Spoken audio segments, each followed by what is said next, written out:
Here at the Center for Global Child Health, we generate a lot of evidence-based information. And once we have that information, we want to be able to put it in the hands of individuals and groups who can carry the information forward in a way that's meaningful and that's impactful. A few of our partners are located in Ghana, in Ethiopia, in Tanzania, in Bangladesh. Really effective partnerships with low-income countries, middle-income countries, and of course high-income countries as well, where additional expertise exists.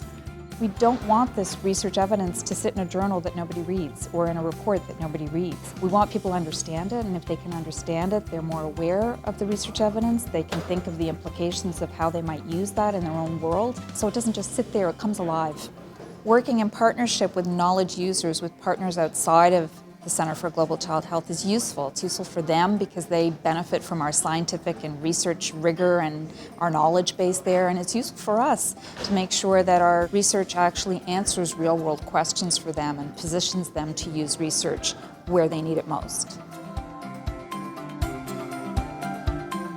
The center works with many UN organizations, and one of them is UNICEF. So we currently have a project in the Middle East and North Africa region, Egypt, Sudan, Djibouti, and as well as Yemen. Advocacy is especially important for a country like Afghanistan, where we currently have a countdown to 2015 in-depth country case study commissioned.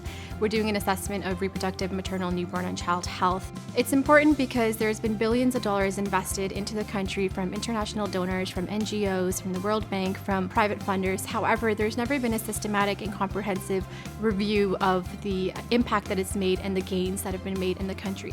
The research that we do directly informs the progress that's been made, and those results are important because Afghanistan runs completely on donor funding. So if there isn't that advocacy for priorities in terms of the needs for healthcare strengthening and maternal services, the country will basically regress.